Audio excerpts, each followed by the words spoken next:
Yo, JD here, Tour Limits, and as you can see, back on F1 2020 as always, and we are finally back with some more league racing. This is for TSRL round 3 at Bahrain Short, and well, this track is probably the most intense track I've ever done a league race at in the past on this game, whenever I've done races around here.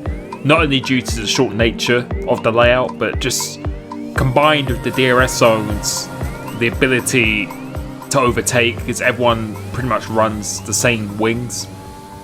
Really hard to save the ERS. It just magnifies any error you do, just gets blown up massively, both in driving and strategy as well. So coming into this one, I was actually quite looking forward to this. My race pace is always good, but my qualifying speed also was particularly good as well, I felt. And going through Q1, I always try and get through Q1 with one set of tyres, so I can go for 2 laps in Q2 and 2 laps in Q3 if I really do need to. So that is always the aim. And you can see here, we did a good lap at the start of Q2. It's currently a provisional P6. Was thinking about not going out again because we have done a 0.794, which is a fairly competitive time, but I decided to do another lap instead, and this is the best lap that I did in the Q2. And I think it just shows that there is definitely a lot more time on the table here. So we do a 0.4 first sector, which is not too bad at all. Going through the end of this quite short straight, now going into sector 3, very familiar of course, using the curb on the entry to try and get a good exit, and that was a very nice corner there. And you can see going through the sector split, we're at a 43.4 purple middle sector. So middle sector was always quite strong, but coming off the exit here, let's see what this is. This is a pretty safe last corner, and coming up to the line, we're going to improve to a 57.654, which puts me in provisional P2. And I think at the end of the session, it puts me P3. So it's always good to have. So that's why sometimes I go for another lap in Q2, just for a little bit of a confidence boost. Yeah, it still would have been through. And I think pace, you can see less than a tenth away from what Ron Hard did. But you can see LCR Leopard has qualified P15. And I can confirm that I think he was intentionally doing that himself, as we're about to go on board with a lap with BRL Perondi. Just another glitch that is going on in Codemasters here. But yeah, LTR Leopard intentionally qualified P15 because the alternate strategy is very powerful around this circuit. And I think I experienced that for the first time when I did a default set race around here. It was very powerful on that occasion. So he is the championship leader at this stage here. He's had a very good first 2 rounds. I think he came third in Silverstone the first round, and then third in, first. It might have been first, or it might have been second. I think it was first actually in the last round. So he's been on very good form, very consistent so far. For myself, we had a P6 at Silverstone, and then we had a P8 at USA last time after a disconnect. A very good comeback at the end, but definitely not a good first 2 rounds for me. I feel the pace has definitely been there, but we just haven't hooked up when it really mattered, to be honest. So we've definitely got some work to do.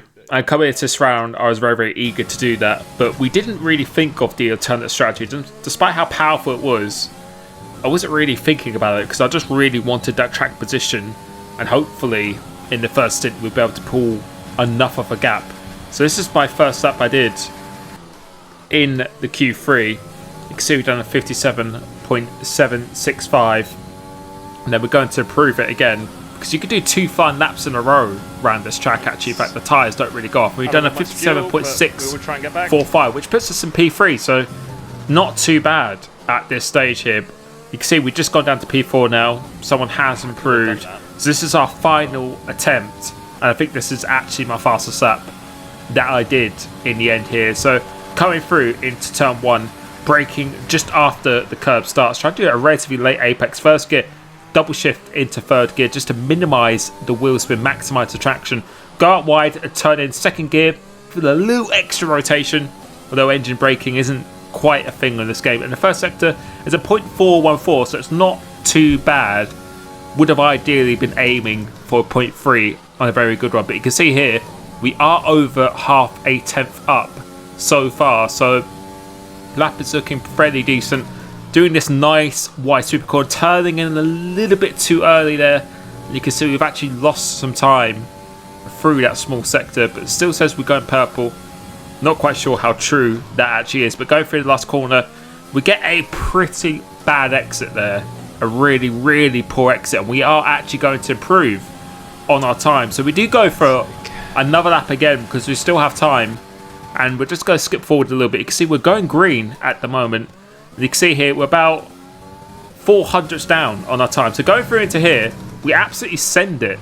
Going through into here, it's initially made up quite a bit of time, but on the exit, if you get on that curb, it will just spit you out, and that is our lap. Had to send it completely over. And to be honest, looking back at this, and I didn't really think of it at the time.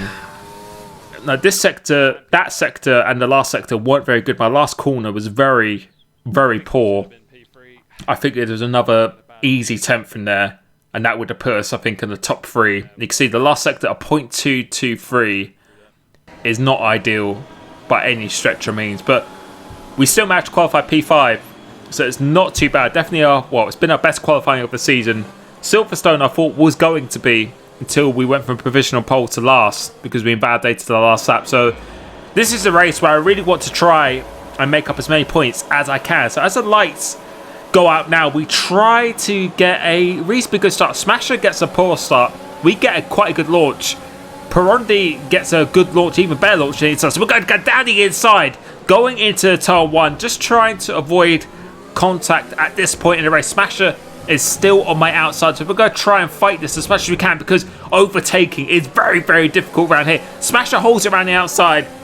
It's almost 3 abreast in the lead here. Smasher's still there, so we're going to try and fight this around the outside, because if we can just get ourselves in 3rd or 2nd, then we're in a great spot for this race. But we were unable to go around the outside to Smasher, and we decided to concede because this race, 57 laps, although it's only a 1-minute lap, it's quite a long race, actually. In fact, I actually think it's longer almost in Singapore in terms of like their 50%. So this is put on 100%, and it's going to go on for quite a while.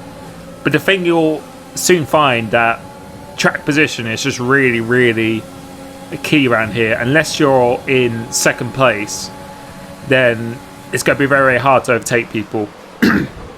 Because the DRS trains are just so powerful around here. So Smasher makes a mistake as we were just trying to get our words out, and we actually go back into P4, leaving a little bit of room on the exit. Just try and force him on the exit there, just to really try and stop him from getting any traction. So we've made up 1 position into P4 now. So no, so far so good. This is actually a decent start. The one thing I was really conscious of was the tyre wear, because if you want to make the soft to the medium strategy work, you really need to be going to lap 22 or more. Otherwise, you are really, really going to be struggling again. So right here now, talking to track position, I'm just trying to put Antoine, the man on Formula Xbox at the moment, underneath as much pressure as possible. I'm going to just try and force him to drain his ERS, because you can already see here, when someone's using their overtake button, it's just so hard for you to have any sort of an overtake unless they make a big mistake. So I was hoping that I could try and drain his, then save it again, and then you really have to just try and wait until they run out of ERS. That's the only way you can really overtake, unless you're the 2nd man in the DRS train. So Ron Hart and Antoine are now going side by side. I tried to see this as an opportunity. We're not going to go down the inside here. Definitely not close enough on this occasion. On the exit, I decided to deploy the ERS here just to try and catch him off guard. And initially, I think it worked. We definitely did catch him off guard. But then again, it's very, very easy to counter. So we're going to try and do the same as we did to Smasher on that one. He's giving us plenty of room, to be fair to him. Going through to this right-hander. Was thinking about down the inside here, but just trying to think better of it.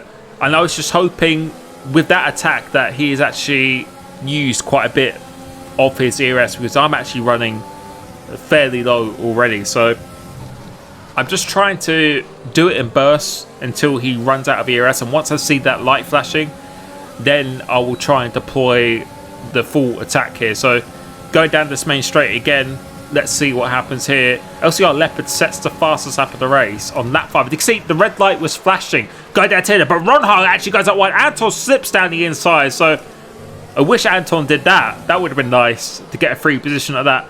And now he is into second, so now he is actually in the box seat, and that is actually very, very fortunate for him, because you can see he was under 10% ERS. If he was stayed behind Ronhard, sorry, I think there would have been a great chance to get him. So he's actually been given a little bit of a lifeline, because he's got the DRS of OMGH Joe. He can use that DRS to defend from Ronhard, and I'm going to try and do the same thing once again here. So Ronhard goes semi-defensive. I'm actually compromising his line going into the last corner, but I tried to keep getting a good exit. He actually gets a poor exit, making a little bit of contact with him. Let's see how much ERS he has got here. It's on lap 14 of the race, so we were able to save a little bit more again. He's going very, very defensive. We're going to go try around the outside. This is the only move you can really do around this track, and we just didn't have the right line. We didn't have the right traction to get the move done here, but he's actually gone out wide again, and I decided not to punch the ERS here because I was hoping he would try and use a lot of his to defend with. But looking back on this, I think I probably should have just attacked him there, because he wasn't close enough to get a benefit of the slipstream. And you can see here now in the dirty air, it's very, very hard to get the traction as well. So I think that was definitely an error looking back at this race, that I didn't attack him there. In my mind at the time, I was just thinking, okay, just let him keep using his ERS, and then once it's low, then we attack again. But the problem is, with the DRS train in front, he's quite easy, or able to easy defend from here. So coming towards the end, lap 23, all three of them have now pitted, but we do have LCR Leopard behind us, who did set the fastest lap of this race on lap 5, which is actually quite worrying. And it's very worrying because he is very, very close on the medium tyres, which he's in a very, very good position for this race, because there isn't that much of an undercut when we put for the new mediums, and the softs at the end, they're just going to be so fast in this race. So we decided to go an extra lap because I felt like we weren't going to really be undercutted too badly, and I just wanted the fresher tyres. If we can't overtake on track, then we'll go try and use a tyre wear to our advantage at the end, and normally we're quite good at saving tyres. I know them pitting at the end of lap 23 on the last lap is definitely going to be a bit sketchy for them. So coming out of the pits, we come out just behind Ronhard. Logic is trying to go down the inside of here, just about leaving him enough room, or I think we just deterred him enough to not go down the inside there. And now we're onto this DRS train again, so a pretty good in that. We haven't lost touch with the lead group at this stage at all. But the one thing again I was concerned about is that the medium runners were pretty close, because there was a lot of battling, there was a lot of squabbling in that first stint, and I don't think the pace was particularly fast, because I think everyone was just so conscious about saving the ERS as much as we can. So we're coming on to the start of lap 28. The three in front, or I think maybe even the four in front, are batting for the lead here, almost going three abreast going into this turn one. Let's see what happens here. OMGH Joe is being swallowed up. He's been overtaken by BMG Hawks here. Ronhard is trying to have a go as well. Round the outside trying to go, but no racing room given. Almost driven into the wall there. Let's see what Ronhard does. I don't think he's going to be too pleased with that here. And this is good for me because I'm just not attacking them at the moment. I'm just letting them use all of their ERS. And I was hoping I could try and get past all these cars as quick as I possibly can. And with the fresher tyres, try and actually break away. So once I'm behind Joe here, I know he's going to be lower on the ERS than me. That is for pretty much for certain. You can see he's defending it. But again, I'm going down the inside into this last corner. He runs into the back of Ronhard, so I don't know if he's got any damage in that. I don't think he did. And you can see I'm just checking to see if I got any damage myself. But you can see the red light is now flashing. And we have about 60% more ERS than him. So I knew that if I got the move done, or if I got close enough, the move should be pretty comfortable here. But the problem with this again is that we are all just battling so hard, and it's just slowing us down, and this is playing into the hands more and more of the medium runners. And Antoine is actually up the road. He's actually pitted for another set of softs, so he's going for a 2-stop strategy, which I was pretty amazed at, because I was very certain that that was not the fastest strategy at all. But moving back onto Joe here, I'm trying to do the same thing again. I know he is low on the ERS, so I'm just trying to put him as much pressure as possible. You can see his red light was flashing before his last corner, so we'll go use everything we can coming off here. But this is the thing with this track. With the DRS, he's even with this low DRS, he's still so fast and straight line. We are literally, because we just rev out so quickly, we're going to go try around the outside once again here. Let's see if we can make this stick. Being quite kind to each other, so leaving him quite a lot of room here, we decide to let him have this corner rather than fight it around the outside. We're going to deploy the ERS once again here, but we're not going to be close enough, and that's the thing with this track. Everyone is running quite a low downforce. They get up to top speed very quickly, and by the time we get up to that, even having that much more ERS is mainly for acceleration purposes, not for the top speed, because they already reach it so quick. It's not making too much of a difference at this stage, so we really need to get past Joe, otherwise our race is going to be very compromised. So my teammate has now pitted Sparks from the mediums, and he wasn't too far behind either in the first stint. So I'm going to use the rest of my ERS. Let's see again. Joe is running on empty, but so are we now. He isn't close enough to get a slipstream this time. He's defending us really hard to tell one. So this time we go around the outside. I think he almost makes contact with BMG Hawks. This time we're actually going to be a bit more aggressive, so not as polite this time. And now we're going to go around the outside here. He tries to do the same to me as he did in the first stint to someone else. Let's see if we get the move done. And I think in the end he decides to concede. Otherwise we are just both going to be slowing each other down. And that was crucial that I get these moves done, because I'm on the fresher tyres. I need to be ahead of these guys. And more importantly, towards the end of the race, when the soft runners come in, I need to be as far away from them as possible. But you can see on lap 42, Joe is behind me. I haven't been able to make any progress on BMG Hawks because he still has the DRS on Ronha. And Leopard is right here. He is here already. So within 10 laps, he is already here. And those tyres are going to be the faster tyre until really the last 2 or 3 laps of this race. So they are going to be so much faster at this stage of the race. And Antoine's had to pit again. So we are in P3 right now. So I'm just trying to get past these guys as quick as I possibly can, as BMG Hawks and Ronha now go side by side. We've always been the 3rd or 4th man in the DRS train. We need to be the 2nd man. So we're going to try and go down the inside here, being a little bit more punchy. Hawks, to be fair to him, actually left me quite a bit of room there, but we weren't able to get the traction on the exit. But again, I know he is running low on the battery, and you can see his red light was flashing as well. So I'm just keep on being caught between in the middle of a DRS train. There's nothing I can really do here at this stage of the race. Leopard has now overtaken OMG's Joe and his grip and his tyres. He is going to be so fast. And look, he is so close behind, but he's not going to go for a move here. We only have about 17% ERS to defend with. I was just desperate to try and be the lead medium runner, but it's just so hard to go through the field. Leopard is coming up very closely, and less than 10 points, and we go defensive down the inside because I felt like he was probably going to try and make that move. But I'm going to do everything I can to hold him back as long as I can, because I do know, the one thing I do know is that with the medium tyres I have on, I'm actually going to be in quite a good position on the last couple of laps. My tyres should be much better than everyone else's. Even a lap fresher is going to make quite a big difference here. And I think he pitted quite early for the medium to soft strategy as well, in order to try and catch up as quick as possible. So moving on to lap 46, 11 laps of this race here to go. What is Leopard going to do? I think he is going to go for it. He can see that my battery is red, so I think he is going to go for it as well. He's not closing in that quickly, which says to me he's going with the battery as well. We actually make a little bit of contact with BMG Hawks, but with the traction of the soft tyres, he's going to go down the inside. We decide not to fight this. We decide to try and go for a little bit of a switchback, and I just wanted to follow him to see As you can see, his red lights are flashing to see if we could follow him through this pack. But now I have my teammates,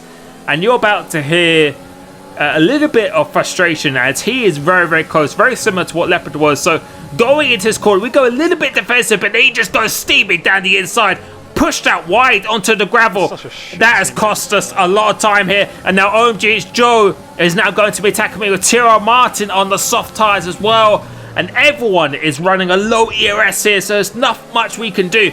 I have to stay ahead of Joe. We have to stay ahead of him, because if we don't, it's going to be an absolute nightmare to overtake him again. And we will probably be swallowed up by the likes of Martin and Flying Oats as well, going round the outside to turn one. Pretty much a repeat of almost what we had before, but I had to be aggressive, but we are being very aggressive, leaving just about enough room. But we're going to do an identical move as we did this time, a bit cleaner. We get the move done, and we still have the DRS on the cars ahead, and it's getting very intense in this race. And looking back at this, I just needed to make the moves earlier on the likes of Ron Ha, or even at the start of the race. I needed to be that second or third man in that DRS train, because although having these fresher tyres, I've just taken too long to get past these people, and I just haven't been able to find a way. I'm trying to get in the DRS zone of Sparks ahead, but you can see on the detection point, we were 0.18 away, and you're about to hear me say why I haven't got DRS. Well, the answer is, JD, is because I wasn't within the 1 second, which was frustrating again, which means I have to use a bit more of the ERS to try and catch up. But as we move to lap 54 in this race here, you can see Ron Ha and Hawks have been overtaken by Leopard and Sparks here. So I want to go and try and get a move on as much as I possibly can. Hawks makes a big error. He is running very, very low on the battery. We have 22% ERS. To come up the exit of this corner, I kept on struggling to get a good exit, but this time we get a fairly good one. He isn't close enough to get Slipstream in front, and this should be a fairly easy move. Thinking about going to the left, but we decide to go to the right, and now that puts us back into P4 of this race. If we get the braking done down into turn 1, he's trying to fight it down the inside. Let's see what he does here. He tries to go around the outside. Not going to happen on this occasion. We get the move done, and we're back in the DRS zone of Ron Ha up ahead here, and trying to get my breath back so far. But moving on to the last lap of this race, you can see, as I said, the likes of Leopard and Sparks, their tyres are now starting to go now. And I probably have the best tyres out of all these guys, but due to myself battling so much and wasting so much energy trying to overtake people, it's just so hard to reharvest that ERS here. And you can see my teammate is really putting Leopard under some serious pressure now. So there is everything still to play for here. You can see how defensive Leopard is going. He's going almost to the wall on the inside and pushing him, or Sparks trying to go around the outside of him. Wasn't going to work on this occasion. We are quite close behind Ron Ha as well, and we still have a decent amount of the ERS. So you can see it's really starting to bunch up. Going to this last corner, almost Sparks almost spins out here. Leopard is going super defensive. Let's see if we can try and get the ultimate switchback. So going into this last corner, going almost onto the back of him. Ron Ha gets a very poor exit, but we make a little bit of contact with him, trying to use the ERS, but we just don't have enough. And crossing the line, we come P4 in this race. Leopard wins again. Oh man, that's right. The man on form in this league, and no, deserved at the moment. He's driving very well, very consistent, and yeah, I think the first stint just wasn't fast enough from the lead group. They were battling too much, and from P15 and P18 got top 2 in this race, which sometimes shows that the alternate strategy is very powerful. On this occasion, it definitely proved that. But overall, good to have some good points again. There is a stewards investigation between myself and my teammate, so we might even be promoted to P3 depending on what the stewards think. But yeah, looking back at this, I think if we could have got past those people earlier, like Ron Ha and Joe, and got into the lead as a leading runner, we could have maybe pulled away. and we could have been in a position maybe in that last lap to... No, the tyres would have been in quite good condition, as we saw as well. So overall, I can't complain too much. It was a really, really fun race for me. Here are the standings at the moment. Currently says I am P4 in this race, and I think we're P5, P6 in the standings. So a lot of work to do, but the championship is still very, very close.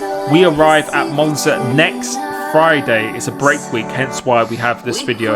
And once again, thank you so much for the support on my videos, and I will catch you very, very soon. Peace.